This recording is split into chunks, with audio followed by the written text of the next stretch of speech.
آج آپ کے سامنے یہ بات رکھنا مطلوب اور مقصود ہے کہ رمضان میں کیے جانے والے بہت سے اعمال میں سے ایک عمل یہ بھی ہے کہ اس کلام اللہ کے ساتھ، اس کتاب اللہ کے ساتھ اپنے تعلق کو استوار کیا جائے۔ کس طرح جوڑا جائے، کیا کیا جائے، کس طرح پڑھا جائے، کتنا پڑھا جائے، یہ بات سمجھنے کی ضرورت ہے۔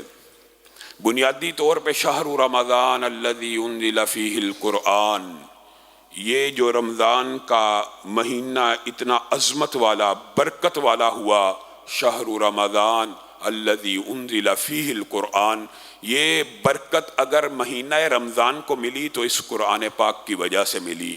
اگر مکہ کو بستیوں کا سردار بنایا گیا تو اس قرآن پاک کی وجہ سے بنایا گیا۔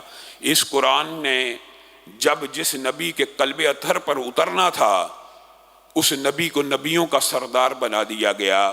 جس رات میں اترنا تھا، انا انزلناہ فی لیلۃ القدر وما ادراک ما لیلۃ القدر لیلۃ القدر خیر من الف شہر۔ اب آپ بتائیے، ایک رات 1000 مہینے سے افضل ہوئی کس کتاب کی وجہ سے؟ اس کتاب کی وجہ سے۔ اور یہ واحد کتاب ہے جس کا یہ اعجاز ہے۔ دنیا میں کسی ہستی، کسی شخصیت، کسی کے بارے میں یہ بات نہیں ہے۔ واحد یہ کتاب ہے، کیونکہ یہ مخلوق نہیں ہے۔ یہ کلام اللہ جو ہے اللہ کی صفت ہے، یہ مخلوق نہیں ہے، یہ اللہ کی صفت ہے۔ اور اس کو یہ اعزاز حاصل ہے کہ یہ جس رات میں نازل ہوا وہی رات 1000 مہینوں کی نہیں، بلکہ زندگی میں جب بھی وہ رات آئے گی اس کو 1000 مہینوں سے افضل قرار دے دیا جائے گا، جب بھی آئے گی۔ یہ نہیں دنیا کی کسی شخصیت کی برتھ ڈے، یوم پیدائش، یوم میلاد، یہ پیدائش نہیں ہے، یہ مخلوق نہیں ہے۔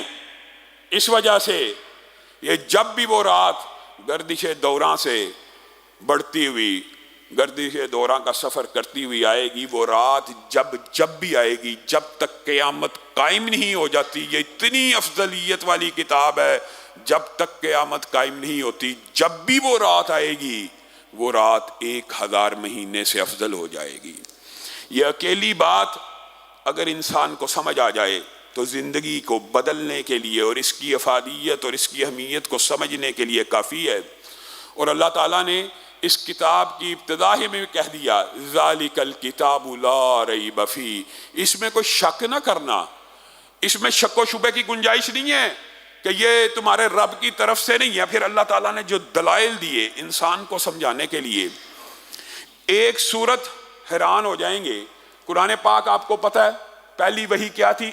اقرا۔ آج پہلی صورت کون سی ہے؟ صورت فاتحہ۔ اللہ نے تو ترتیب لگانی تھی، اس کو ترتیب توقیفی کہتے ہیں، جو رسول اللہ صلی اللہ علیہ وسلم کی احادیث کے ذریعے لگی ہے کہ اس صورت کو یہاں رکھ دو، اس صورت کو یہاں رکھ دو، اس صورت کو وہاں رکھ دو، اس آیت کو اس آیت کے بعد رکھ دو۔ انکار حدیث کرنے والوں کی عقل کے اوپر بھی ماتم ہے۔ اس قرآن پاک میں ایک صورت گزری، صرف ایک صورت، اس ترتیب سے، نزول کی ترتیب سے نہیں۔ وَإِن كُنتُمْ فِي رَيْبٍ مِّمَّا نَزَّلْنَا عَلَىٰ عَبْدِنَا فَأْتُوا بِسُورَةٍ مِّن مِّثْلِهِ وَادْعُوا شُهَدَاءَكُم مِّن دُونِ اللَّهِ إِن كُنتُمْ صَادِقِينَ فَإِن لَّمْ تَفْعَلُوا وَلَن تَفْعَلُوا فَاتَّقُوا النَّارَ الَّتِي وَقُودُهَا النَّاسُ وَالْحِجَارَةُ أُعِدَّتْ لِلْكَافِرِينَ۔ اللہ تعالیٰ نے ایک سورت گزرنے کے بعد کہا، یہ جو ابھی سورت فاتحہ پڑھی ہے نا، اگر شک ہے کہ یہ کتاب کسی مخلوق نے تحریر کی ہے، ان کنتم فی ریب مما نزلنا علی عبدنا، اگر شک پڑ رہا ہے کہ جو ہم نے اپنے بندے کے اوپر نازل کیا، تو ایک سورت جو ابھی پڑھ کے گزرے ہو اس جیسی بنا کے لا کر دکھا دو۔ یہ ترتیب کا معجزہ ہے۔ 10 صورتیں گزرتی ہیں اس ترتیب سے، نزول کی نہیں۔ فَأْتُوا بِعَشَرِ سُوَرٍ مِّثْلِهِ مُفْتَرَيَاتٍ، اس جیسی 10 صورتیں بنا کر دکھا دو۔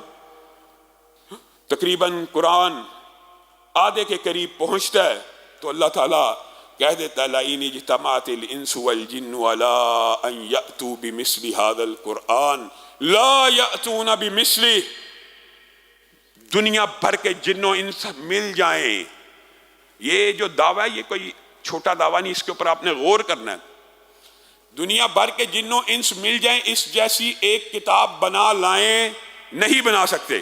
یہ میں نے آپ کو دعویٰ بتایا ترکیب توقیفی کے اعتبار سے کہ ایک صورت گزری ایک صورت کا چیلنج، 10 صورتیں گزری 10 صورتوں کا چیلنج، قرآن آدھا ہوا قرآن کا چیلنج. اور اگر آپ اس طرف سے شروع کریں تو پہلے دعویٰ کیا ہے کہ قرآن بنا کے لاؤ، نہیں بنا سکتے 10 بنا لاؤ، 10 بھی نہیں بنا سکتے ایک بنا کر دکھا دو. یہ دعویٰ کیوں ہے؟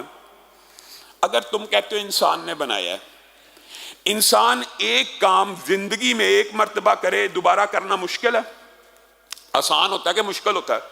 آسان ہو جاتا ہے. ایک دفعہ کام کر کے جو تجربہ ٹریننگ انسان کو حاصل ہوتی ہے اگلی دفعہ وہ کام کرنا نسبتاً آسان ہو جاتا ہے. اگر یہ انسان نے بنایا ہے، اللہ کا چیلنج ہے ایک صورت بنا کر لا کر دکھا دو، ایک ہی بنا دو. اگر انسان نے بنایا ہے تو تم میں سے بھی کوئی انسان تو ایسا ہونا چاہیے جس کے ذہن میں یہ اشکال ہے. آج یہ اشکال دور کر لیجئے. ذالک الکتاب لا ریب فیہ افی اللہ شک. کیا اللہ کے اوپر بھی شک کرتے ہو؟ کیا اس کی نازل کردہ کتابوں کے اوپر بھی شک کرتے ہو؟ اگر کرتے ہو تو ایک صورت بنا کر لا کر دکھا دو، صرف ایک صورت بنا کر لا کر دکھا دو. اللہ تعالیٰ چیلنج کر رہا ہے، اور چیلنج میں ہر چیلنج میں یہ الفاظ ہے کہ تم نہیں کر سکتے. پھر کہا اگر سارے کے سارے جن و انس مل جائیں تب بھی نہیں کر سکتے. اللہ اکبر. اور اللہ رب العزت نے اس کی حفاظت عجیب طریقے سے کی ہے کہ نہ باطل آگے سے آ سکتا ہے، نہ پیچھے سے آ سکتا ہے، نہ صورت بنا سکتا ہے. اور پھر آپ نے قاریوں کو تراویحوں میں تلاوت کرتے ہوئے سنا، ایک قاری زیر زبر کی غلطی نہیں کرتا، پیچھے سے سامنے جو ہوتا ہے لقمہ دے دیتا ہے. آج کل تو ویڈیوز وائرل ہو رہی ہیں، امام مسجد النبوی تراویحاں پڑھا رہے ہیں، پیچھے سے سامنے لقمہ دے رہا ہے. اتنا وہ تنگ آگے کہ دوران نماز اشارہ کرتے ہیں ذرا، یعنی مفہوم ہے ذرا بریکاں تے پیر رکھو، ذرا تھوڑا جا مہلت دو. یعنی ایک زیر زبر کی ایک نقطے کی بھی غلطی کی گنجائش نہیں ہے. جتنی سابقہ آسمانی کتابیں آئی تھیں ان کو لکڑی کے تختوں پہ چھالوں پہ لکھا گیا. قرآن پاک کو بھی لکھا گیا، قرآن پاک کو بھی لکھا گیا. لیکن اللہ رب العزت نے انا نحن نزلنا الذکر کے بعد کہ ہم اس کی حفاظت کریں گے، ہم نے اسے نازل کیا ہے، اس حفاظت کی ایک آپ کے سامنے کھول کر بیان کر دی کہ اس کی حفاظت آپ کا رب کرے گا کیسے.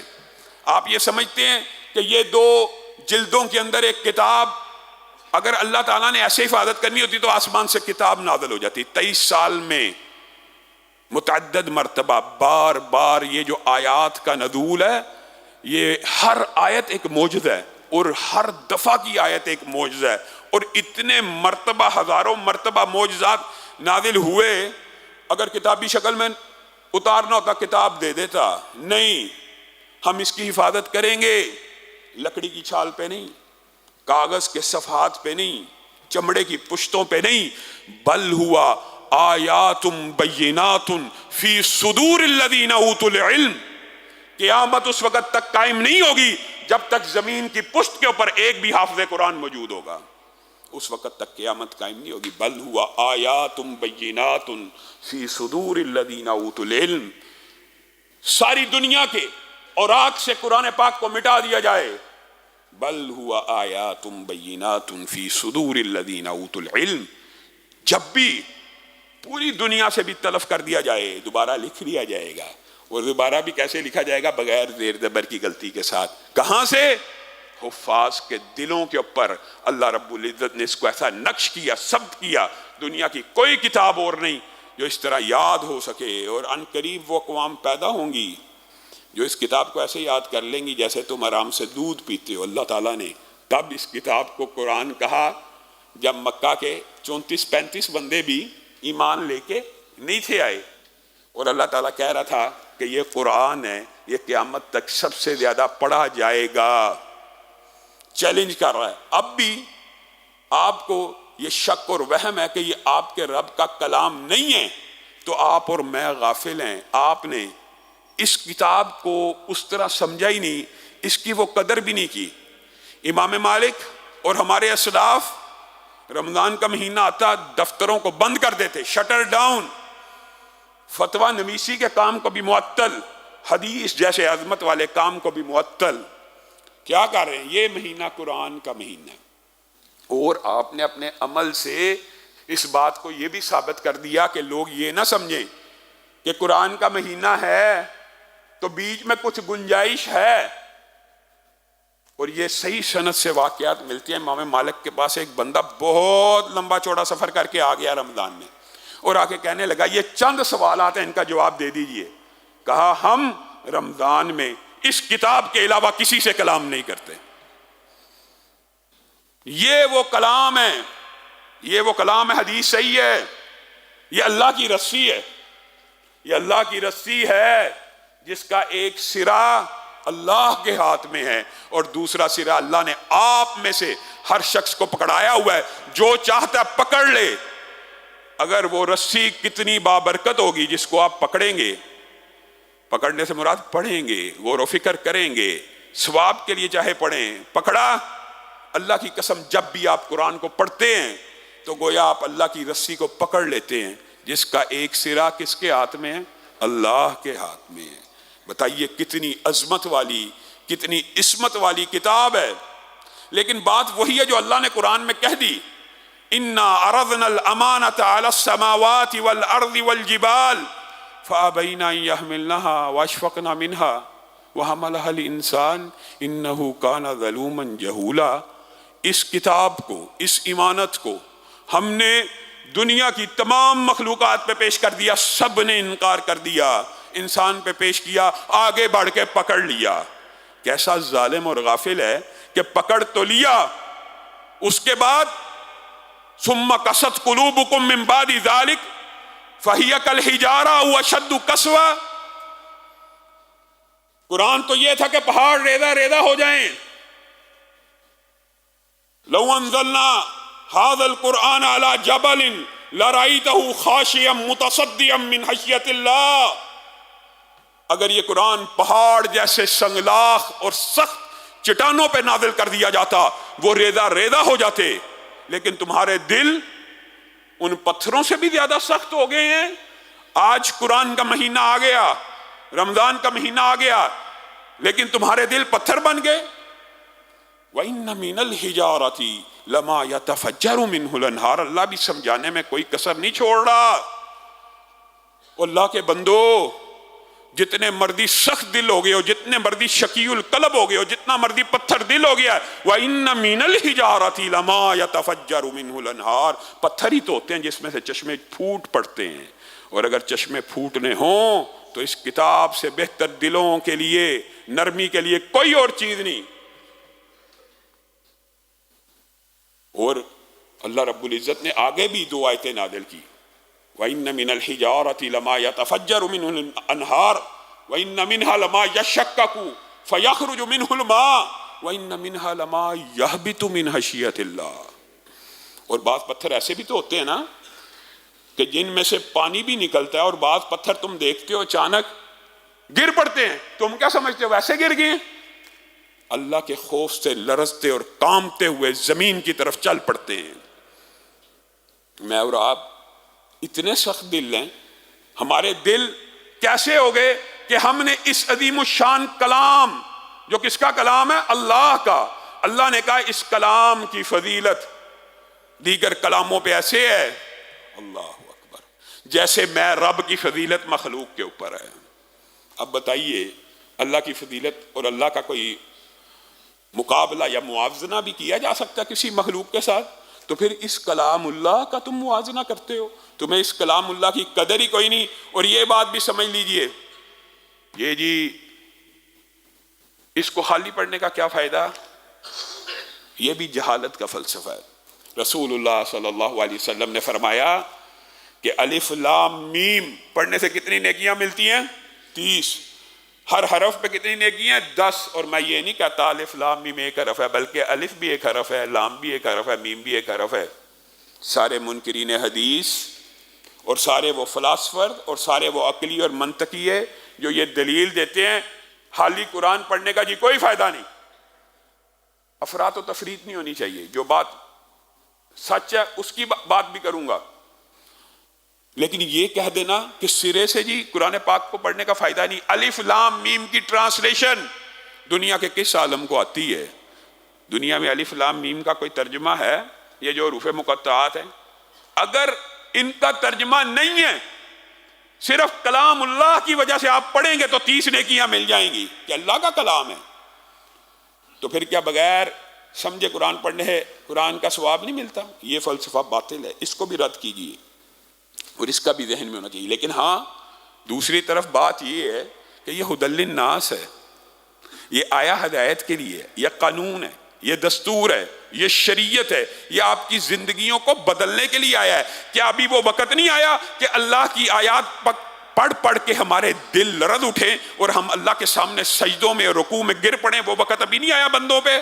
ہے اس لیے کتنی افسوس کی بات ہے، ہم مسلمان ہیں جتنے بیٹھے ہیں الحمدللہ مسجد میں آئے ہیں، اللہ تعالیٰ عنہ قبول فرمائے، سارے مسلمان ہیں، لیکن اگر یہاں پہ ابھی ووٹنگ کرا لی جائے، پوچھ لیا جائے، یہ جو ہزاروں کا مجمع ہے، خواتین، مرد، عورتیں ملا کر بچے مسلمان ہیں، کلمہ گو ہیں، اس کتاب کے اوپر یقین ہے، کتنے ایسے ہیں جنہوں نے الف لام میم سے لے کے والناس تک اس کے ترجمے کو مکمل طور کے اوپر سمجھ کے پڑھا ہو؟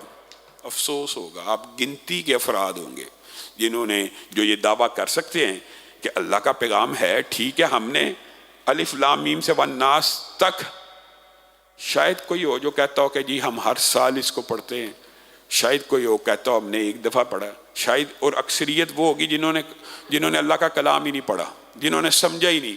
اور بھائیو، رمضان کا مہینہ آیا، کم از کم ان 30 دنوں میں ایک مرتبہ اپنے رب کے کلام کو سمجھنے کی کوشش بھی کر لو۔ اور یہ جو فلسفہ یہ باطل ہے، یہ بھی فلسفہ باطل ہے کہ قرآن پاک کو خود نہ ترجمے سے پڑھو، قرآن پاک کو سمجھنے کے لیے 14 علوم چاہیے۔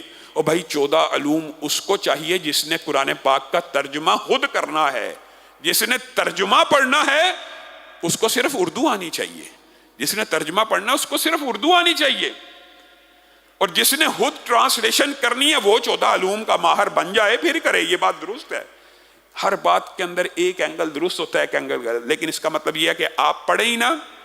ایسے فلاسفر، ایسے علماء نام نہاد موجود ہیں معاشرے میں جو آپ کو کہیں گے نا نا نا نا نا، براہ راست نہ پڑھنا۔ کیوں نہ پڑھیں؟ پڑھیے، حالی پڑھنا باعث ثواب، سمجھ کر پڑھنا، اصل مقصد اور مفہوم کو پانا، یہ پیغام اللہ کا ہے۔ پھر ایک اور فلسفہ غلط علام معاشرے میں، جیسے یہ مشہور ہے جی انہوں نے کتاب ثواب بنا لیا ہے، کتاب ثواب۔ اور بھائی جو چیز ہے اس کا اقرار کرو، آپ توجہ دلائیں فہم قرآن کی طرف، ترجمہ قرآن کی طرف، ہم بھی دلاتے ہیں، لیکن انکار نہیں کرنا۔ ما ہوا شفاء و رحمت للمؤمنین، یہ صرف کتاب ثواب اور کتاب ہدایت نہیں ہے، بلکہ یہ کتاب شفا بھی ہے۔ آپ اور میں ہلکی سی سر میں درد ہو، سب سے پہلے کس چیز کا ہے؟ پیناڈول کھا لیتے ہیں، ڈسپرین کھا لیتے ہیں۔ آپ کو اور مجھے سب سے پہلے یہ خیال کیوں نہیں آتا کہ کلام اللہ سے اپنا علاج کرتے ہیں؟ اللہ تعالیٰ کہہ رہا ہے ما ہوا شفاء و رحمت للمؤمنین، یہ کتاب ایسی ہے جس میں آپ کے جملہ امراض کی، جملہ بیماریوں کی شفا موجود ہے۔ سر درد ہوئی، پیناڈول اور ڈسپرین کا خیال آنے سے پہلے اے بندہ مسلمان، تیرے دماغ میں سورۃ فاتحہ کا خیال آنا چاہیے۔ جب بھی تو کسی مرض کا شکار ہو، ڈاکٹر پہ بھی جانے سے پہلے، ڈاکٹر پہ جانے کی پابندی نہیں ہے، میڈیسن لینا اسلام میں سنت ہے، گویا وہ بھی باعث اجر و ثواب ہی ہے، لیکن پہلا خیال اس کتاب کا کیوں نہیں آیا؟ لو کان البحر مدادا لکلمات ربی لنفد البحر قبل ان تنفد کلمات ربی۔ آپ نے اللہ کے کلام کو کیا سمجھا؟ اللہ تعالیٰ نے قرآن پاک میں ایک عظیم اور عجیب آیت کو نازل کیا، وَلَوْ أَنَّ قُرْآنًا سُيِّرَتْ بِهِ الْجِبَالُ أَوْ قُطِّيَتْ بِهِ الْأَرْضُ أَوْ كُلِّمَ بِهِ الْمَوْتَى۔ دنیا کے اندر آپ نے بڑے جادوگروں کی باتیں سنی، بڑی سحر کی باتیں سنی، بڑے کینسر کے امراض دیکھے اور بڑے کینسر کے مریضوں کو شفا یاب ہوتے ہوئے دیکھا، بڑی میڈیکل اور سرجن کی ٹریٹمنٹس کو دیکھا، برین کی سرجریاں ہو رہی ہیں، ہارٹ کی سرجریاں ہو رہی ہیں۔ اللہ تعالیٰ نے ان سب باتوں کے جواب میں یا ایک عظیم معجزے کے طور پہ ایک آیت کو نازل کیا، وَلَوْ أَنَّ قُرْآنًا سُيِّرَتْ بِهِ الْجِبَالُ اللہ کے بندو، اگر دنیا میں کوئی کلام ہو جس کلام کو سن کر پہاڑ چل پڑیں، زمین پھٹ جائے، مردے زندہ ہو جائیں، تو اللہ کی قسم یہ وہی کتاب ہے، یہ وہی کلام اللہ ہے۔ اللہ کے کلام کن سے، کن، صرف کن، 2 حرف اللہ کہہ دیں ہر چیز بن جاتی ہے، صرف 2 حرف۔ اللہ تعالیٰ نے آپ کو یہ لاکھوں حروف، 3 لاکھ سے زائد حروف عطا کیے، آپ نے اس کلام کی قدر نہیں کی، یا تو آپ نے سمجھا ہی نہیں یہ اللہ کا کلام ہے۔ ہاں جنہوں نے سمجھا ان کی کیفیات کیا ہیں؟ حدیث میں آتا ہے جب اللہ وحی نازل کرتا ہے آسمان سے، اللہ اکبر، جب بھی کوئی حکم نازل کرتا ہے، یہ اللہ کے احکام نہیں ہے، اللہ کا کلام نہیں ہے، جب بھی اللہ عرش کی بلندیوں سے ایک جملہ بھی کلام فرماتے ہیں، ایک لفظ بھی کلام فرماتے ہیں، اس ایک لفظ کی دہشت، حدت اور اس کے عظمت اور اس کے بوجھ کو محسوس کرتے ہوئے آسمان کے سارے فرشتے بے ہوش ہو کے گر پڑتے ہیں۔ میں نے اور آپ نے کیا سمجھا اس کلام کو؟ کچھ بھی نہیں سمجھا، حتیٰ کہ سب سے پہلے حدیث میں آتا ہے جبریل امین کو ہوش آتی ہے، اور جبریل امین فرشتوں کو تسلی اور تشفی دیتے ہوئے کہتے ہیں کہ اٹھو، تمہارے رب نے جو فرمایا سچ فرمایا ہے، تمہارے رب نے جو فرمایا حق فرمایا ہے۔ میں اور آپ قرآن کی آیتیں پڑھ پڑھ کے سنائیں گے، پڑھ پڑھ کے بھی آپ سنائیں، ٹرانسلیشنز بتائیں، بجائے یہ کہنے کے کہ ہمارے رب نے حق فرمایا، سچ فرمایا ہے، کہیں گے ہمارے مولوی نے اس کی یہ تشریح نہیں کی، ہمارے مولوی نے اس کی یہ تفسیر نہیں کی۔ اللہ کے فرشتے اللہ کے کلام کو سن کے ان کے اوپر جو کفیات طاری ہوتی ہیں، میرے اور آپ کے اوپر وہ کفیات طاری کیوں نہیں ہوتی؟ اللہ کے بندو، یہ رمضان کا مہینہ اللہ کے لیے، اس رمضان کے مہینے میں عہد کرو کہ اس کتاب کے ساتھ ایسے جڑیں گے کہ ان تمام حدیثوں کے، ان تمام اجر و ثواب کے مستحق بن جائیں گے جو قرآن و سنت سے صحیح سند سے ثابت ہیں۔ رسول اللہ صلی اللہ علیہ وسلم نے فرمایا کل قیامت کے دن قرآن کو جو بندہ زیادہ پڑھتا ہے نا، زیادہ پڑھتا ہے، پڑھتا ہی رہتا ہے، ہر روز پڑھتا ہے، کل قیامت کے دن، اور بعض نے کہا یہ حفاظ کے بارے میں بھی ہے، اور حفاظ کے بارے میں تو باللہ ہے ہی، ظاہر ہے حفظ کرنے والا تو بے شمار قرآن پڑھتا ہے تو اس کو حفظ ہوتا ہے، کہ قرآن کل قیامت کے دن اللہ رب العزت کی بارگاہ میں کھڑا ہو جائے گا، اس کو پڑھنے والا جتنا مرضی گناہ گار ہوگا، جیسا مرضی خطا کار اور سیاہ کار ہوگا، یہ قرآن سفارشی بن کے اللہ کے سامنے کھڑا ہو جائے گا، اللہ میں تیرا کلام ہوں، اس بندے نے مجھے پڑھا تھا، فلاں وقت اتنے بج کے اتنے منٹ میں یہ پڑھا کرتا تھا، فلاں ٹائم اس نے پڑھا تھا، فلاں ٹائم کا اللہ میں گواہوں، اللہ اس نے فلاں وقت پڑھا، مفہوم یہ، اللہ اس نے فلاں وقت پڑھا، اس کو عزت عطا کیجئے۔ آپ اس کو عذاب دے رہے ہیں، اس کو عزت عطا کیجئے، اس کے گناہوں کو معاف کیجئے، اس کی پردہ پوشی فرما دیجئے، اس کو بخش دیجئے۔ اللہ قرآن کی سفارش کے آگے کہے گا، اچھا تو میرا کلام ہو کے ہی میرے سے سفارش کرتا ہے، میں اسے تاج زینت عطا کرتا ہوں۔ اللہ تاج زینت، اللہ کچھ اور بھی عطا کیجئے، میں اسے لباس فاخرہ اور زینت عطا کرتا ہوں، اللہ تاج زینت اور لباس زینت، اللہ اسے کچھ اور بھی عطا کیجئے۔ اچھا میں اس سے راضی ہو جاتا ہوں اور اس کو کبھی جنت سے نہیں نکالوں گا، اللہ کچھ مزید بھی تو جنت میں دے دیجئے۔ ایسا سفارشی دنیا میں کوئی ہے؟ ماں باپ بھی سفارشی ہیں، ہر بندہ سفارشی ہے، علماء بھی کریں گے، حفاظ شہداء، لیکن یہ سفارش کیسی سفارش ہے؟ تاج عزت کے بعد لباس عزت، لباس عزت کے بعد اللہ کی رضامندی اور جنت میں داخلے کی گارنٹی، اور جنت میں داخلے کے بعد بھی اللہ کو کہہ رہا ہے اللہ جنت میں بھی تو کچھ عطا کیجئے۔ اللہ کہے گا اچھا پھر جتنی آیتیں اس کو یاد ہیں اس کو کہہ، پڑھتا جا اور چڑھتا جا، پڑھتا جا اور چڑھتا جا، جنت کے درجے بھی جتنے یہ طے کرنا چاہتا ہے، ایک بندے کو صرف قل ہو اللہ بھی آتی ہے، وہ بھی پڑھے گا، اللہ اتنے درجے جنت میں بلند کر دے گا۔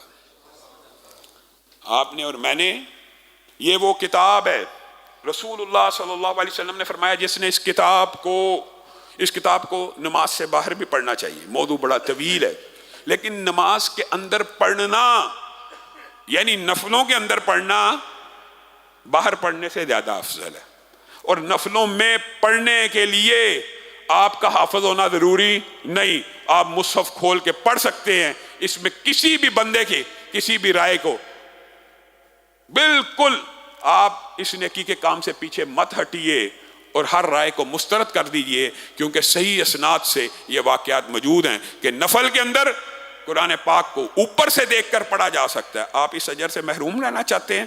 رسول اللہ صلی اللہ علیہ وسلم نے کہا جو بندہ نماز کے اندر 3 آیات پڑھتا ہے، صرف کتنی؟ 3، وہ 3 سرخ اونٹنیوں سے بہتر ہیں۔ 3 سرخ اونٹنیوں سے بہتر سے کیا مراد؟ 3 سرخ اونٹنیاں آج کل بھی 10 لاکھ کی ہیں۔ ایک بندہ صرف اٹھ کے قل ہو اللہ یا 3 آیتیں پڑھ لیتا ہے، گویا اس نے 10 لاکھ سے زیادہ اللہ کے راہ میں خرچ کر دیا، صرف 3 آیات۔ اور اگر کوئی بندہ 10 آیات پڑھتا ہے،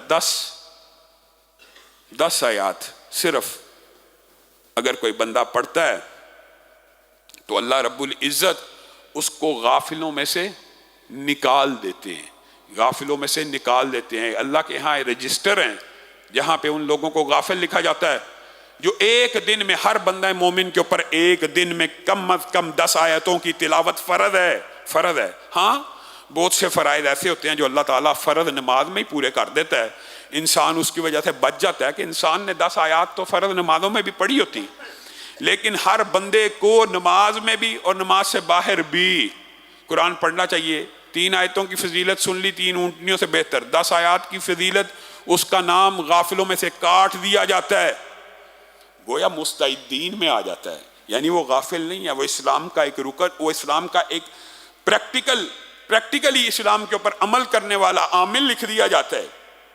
جو 100 آیات پڑھتا ہے اس کے لیے اتنی فضیلت ہے، جو 100 آیات کا پڑھنا مشکل نہیں ہے، انشاءاللہ ابھی آپ کے سامنے رکھوں گا۔ جو صرف قیام کے اندر، نماز کے اندر 100 آیتیں پڑھتا ہے، اس کے لیے لکھا جاتا ہے کہ اس بندے نے عشاء سے لے کے فجر تک اللہ رب العزت کے سامنے قیام کیا ہے، پوری رات کا قیام لکھ دیا جاتا ہے۔ اور جو 1000 آیتوں کے ساتھ قیام کرتا ہے، اللہ تعالی ہم سب کو توفیق عنایت فرمائے۔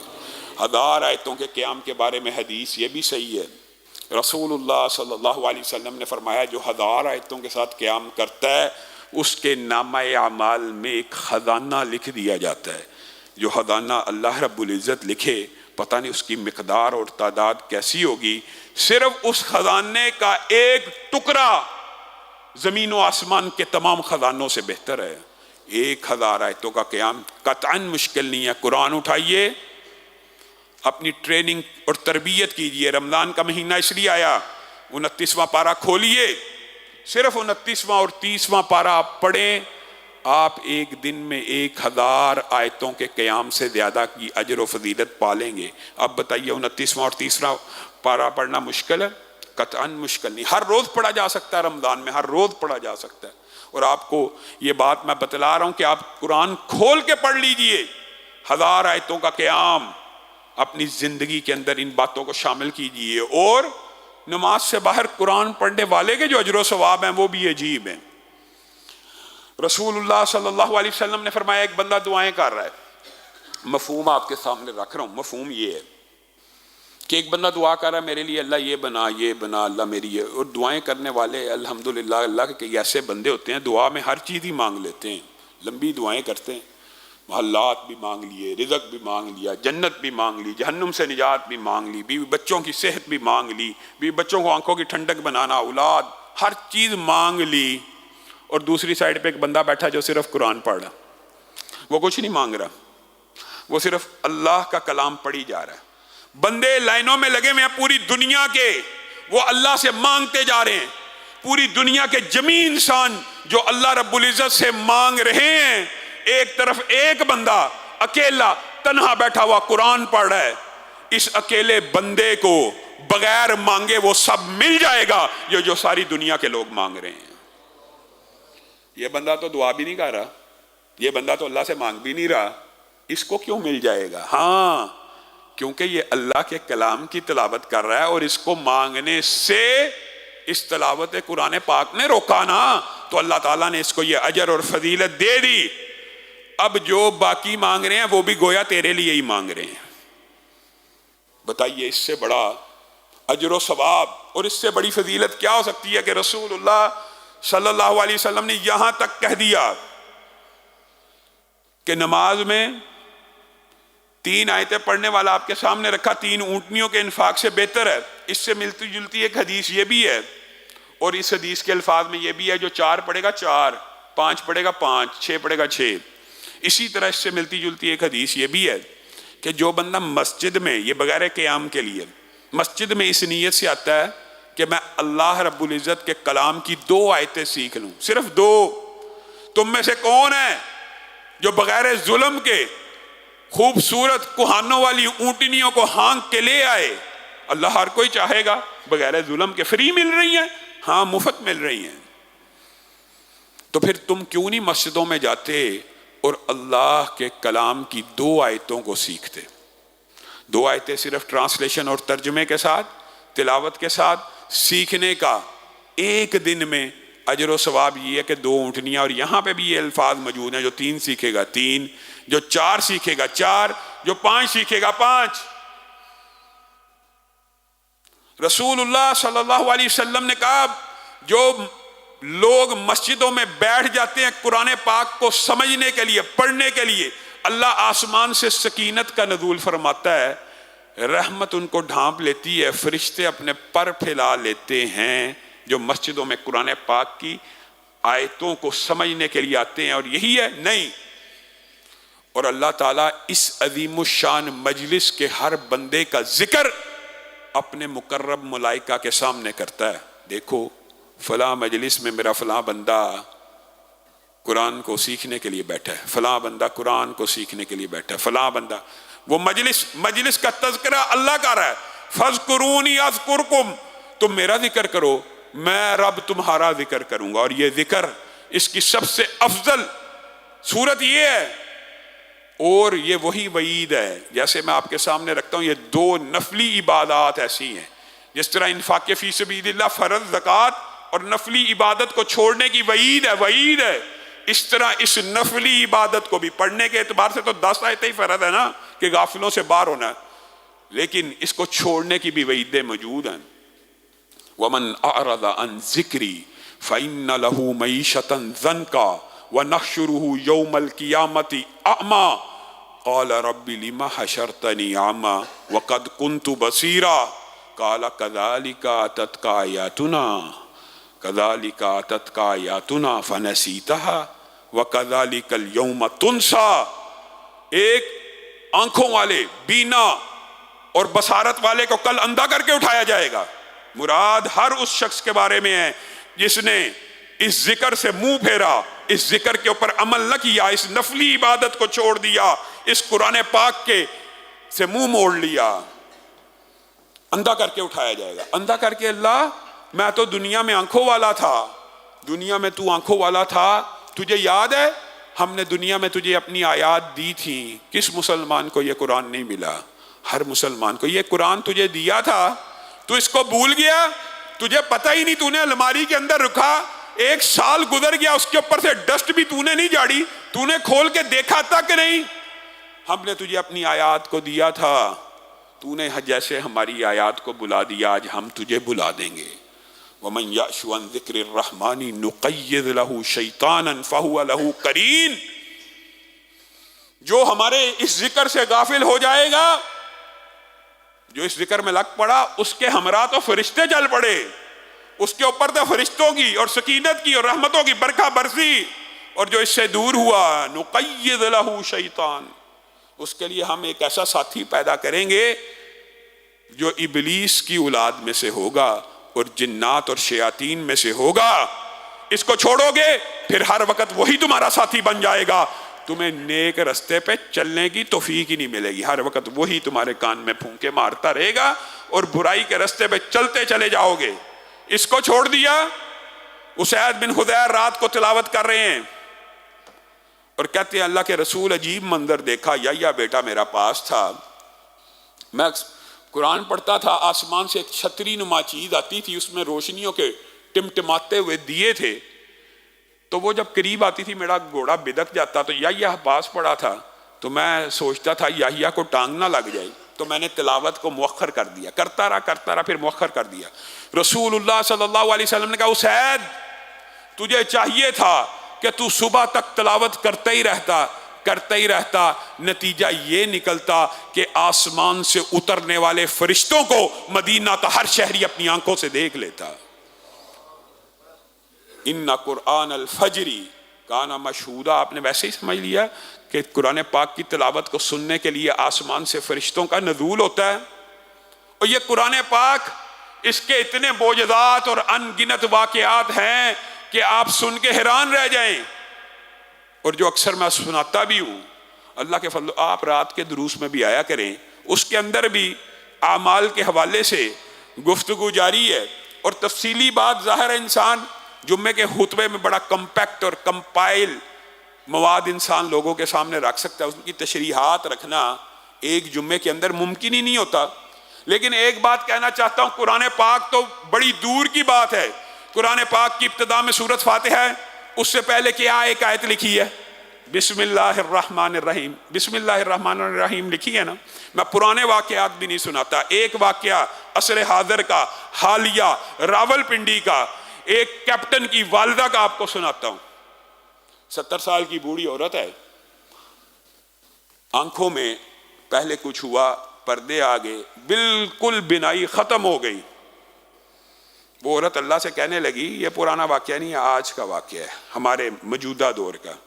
اے اللہ، جب تک آنکھ تھی میں یہ قرآن پڑھا کرتی تھی، اور میں تو حافظ قرآن نہیں ہوں، بینائی جانے کا بڑا دکھ ہے اور غم ہے، اللہ غم ہے، اور لیکن اس غم سے بھی بڑا غم ہے، میں اس کتاب کی تلاوت سے محروم رہ گئی ہوں۔ اس سے بڑا غم یہ ہے، میں اس کتاب کی تلاوت سے محروم رہ گئی ہوں۔ اس کے بیٹے نے یہ خود واقعہ بیان کیا، میری والدہ، قرآن پاک اس کے بعد 13 لائنی تھا، 13 لائنی، 16 لائنی بھی ہوتا ہے، مختلف لائنیں ہوتی ہیں۔ میری والدہ 13 لائنی ایک تسبیح پکڑ کے ایک قرآن کے اوپر انگلی رکھ کر کہتی تھی، بسم اللہ الرحمن الرحیم، بسم اللہ الرحمن الرحیم۔ اللہ مجھے آتا ہی یہ ہے، بسم اللہ الرحمن الرحیم۔ کہا تیسری دفعہ بسم اللہ پڑھتے ہوئے قرآن کے اوراق کو ختم کیا، اللہ نے آسمان سے بینائی کو واپس لوٹا دیا۔ ڈاکٹروں نے جواب دے دیا کہ اس کی بینائی نہیں آ سکتی۔ بسم اللہ الرحمن الرحیم۔ آپ نے اس قرآن کو کیا سمجھا؟ یہ قرآن معجزے کی کتاب ہے۔ آپ وہ صحابہ کے واقعات بھول گئے؟ اللہ کی قسم ہم نے دیکھا جو درد دل سے، جو اخلاص نیت سے اس قرآن کو تھام لیتا ہے، پکڑ لیتا ہے۔ اپنا ذاتی مشاہدہ بیان کرتا ہوں، اور ہمارے رفقا اس بات کے گواہ ہیں، 20 ایسے لوگ ہیں جنہوں نے سورۃ فاتحہ کو پکڑ لیا، اللہ تعالیٰ نے کینسر سے بھی شفا دے دی۔ آپ نے اس قرآن کو کچھ بھی نہیں سمجھا، نہ کتاب ثواب۔ بھائی ہم کتاب فہم سے پیچھے ہٹاتے ہٹاتے کتاب ثواب سے بھی بندوں کو پیچھے کر گئے، کتاب شفا سے بھی پیچھے کر گئے۔ یہ اللہ کا کلام ہے، اعوذ بکلمات اللہ التامات من شر ما خلق۔ اللہ کے کلام کو تو نے کیا سمجھا؟ لو کان البحر مدادا لکلمات ربی، اللہ کا کلام ساری دنیا کے سمندر سیاہی بن جائیں، اللہ کے کلام کو لکھنا شروع کریں، ساری دنیا کے درخت قلم بن جائیں، اللہ کے کلام کو لکھنا شروع کریں، نہیں لکھ سکتے، چاہے اتنے ہی درخت اور اتنے ہی سمندر آ جائیں۔ اللہ کے کلام ایسے ہیں، اللہ کا کلام اتنا عظیم ہے، رسول اللہ صلی اللہ علیہ وسلم نے فرمایا جو اس کی پناہ میں آیا، اس کی پناہ میں آنا، کلام اللہ کی پناہ میں آنا جائز ہے۔ یہ مخلوق نہیں ہے، یہ صفت ہے، اسی لیے اس کی قسم اٹھانا بھی جائز ہے، کیونکہ یہ مخلوق نہیں ہے، صفت ہے۔ جو صرف قرآن کی بات نہیں کر رہا، جو صرف یہ کہتا ہے نا اعوذ بکلمات اللہ التامات من شر ما خلق، اے اللہ میں آپ کے کلمات کی پناہ میں آیا۔ رسول اللہ نے کہا جس بندے نے 3 مرتبہ جہاں کہا، جس جگہ کہا، جس مجلس میں کہا، مسجد میں آتے ہوئے، نکلتے وقت، گاڑی میں بیٹھتے ہوئے، اترتے وقت، بازار میں جاتے ہوئے، نکلتے ہوئے، جہاں جاتے ہوئے قرآن نہیں پڑھا، یہ قرآن ہے اعوذ بکلمات اللہ التامات من شر ما خلق، یہ قرآن نہیں ہے، یہ حدیث ہے، یہ سنت ہے، یہ وحی ہے، حدیث بھی وحی ہے۔ لیکن اس میں کیا کہہ رہا ہے؟ اللہ میں تیرے کلمات کی پناہ میں آیا، اس کو دنیا کی کوئی چیز نقصان نہیں پہنچا سکتی جب تک وہ وہاں سے ٹریول نہ کر جائے۔